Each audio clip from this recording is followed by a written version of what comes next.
everyone, Baker on the dark side. And guess what? We made it through Thanksgiving and now we're in Christmas. Yay! Absolutely my favorite time of year, for sure.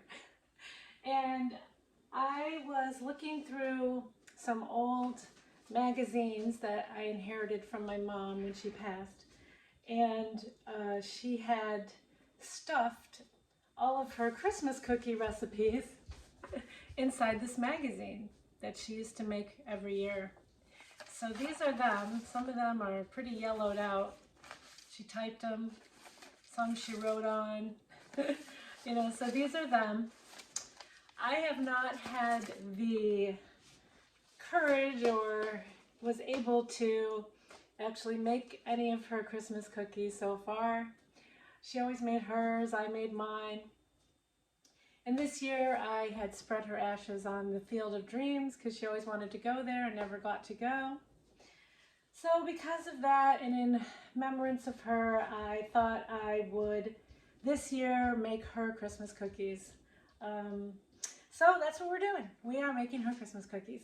So the first one I decided to pick is the one that she made for just me because I loved ever since I was little Keebler pecan sandies. And so she used to make these pecan sandies just for me. These were mine. I've loved pecans forever. So this is also a very simple Christmas cookie that you can make on the fly. My mom didn't like baking very much, but she tried to keep things simple as much as possible. So we got half a cup of shortening and half a cup of butter in here that I've whipped really light, like 2 to 3 minutes. Now we're going to add 1 cup of granulated sugar. And we're going to add half a teaspoon of baking powder, half a teaspoon of baking soda, a dash of salt, and the butter is unsalted. So if you're using salted butter, I wouldn't add the salt, unless you like it really salty. All right, we're going to whip this up. Now I have creamed it together with the sugar, and now I'm going to add just a 1/4 teaspoon of vanilla. There are no eggs in this recipe either.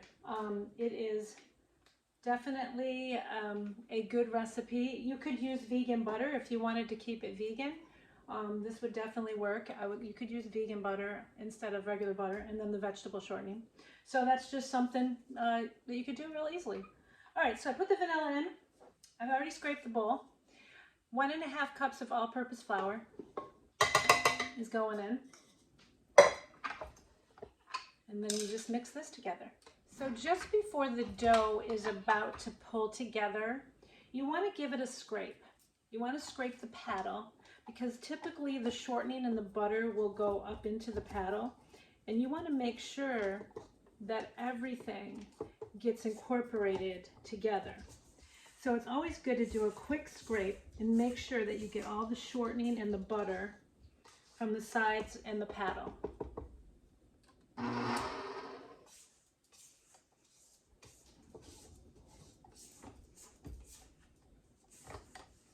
What do I always say? Scrape, scrape, scrape. All right, so that's my final scrape, I hope. Get.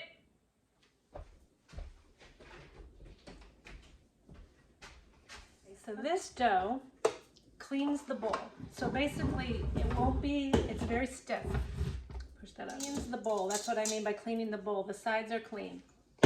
So that's the way the consistency it should be, is very thick, but pliable, not sticky, okay?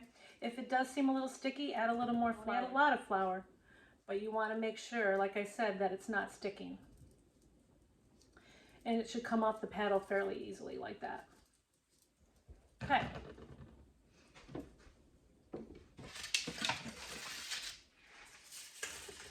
So what I like to do usually for Christmas cookies, because I do like to make a lot of Christmas cookies. Last year I made some recipes for you. I usually make the doughs like starting December 1st or 2nd. I start making dough like 1 a day. and I put it in the freezer, and then when I'm ready to bake them, I have like a big bake-off day. But I never do all the mixing and the cooking. and all that in the same day, because that's a lot. All right, so I always get my trusty scooper here. And like I said, I don't chill the doughs because I put them in the freezer. They're going to be chilled if they require chilling. All right, so for this, you're going to scoop it in the smallest ice cream scoop that you can get, okay?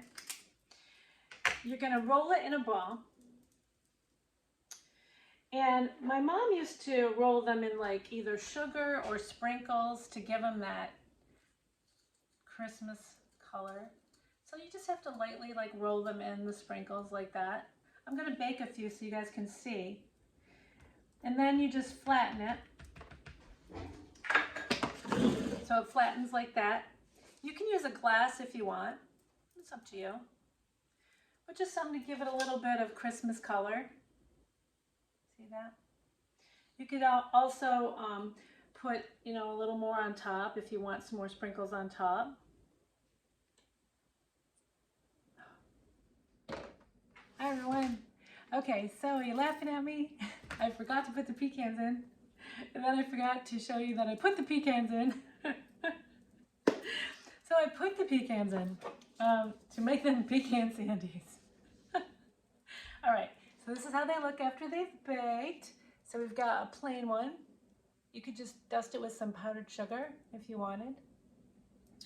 Then we've got the one where I had the sprinkles and the sugar. And then this is the one with just the sugar and the pecans. All right, so let's see if I did it justice.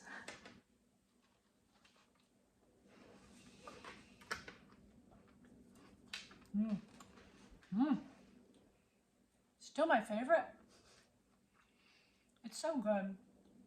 It just melts in your mouth. It's got a little pecan crisp. Very easy cookie. Very easy. So if you have to make some Christmas cookies real quick, that's the one. The size that I made, it made 42 cookies, just so you know.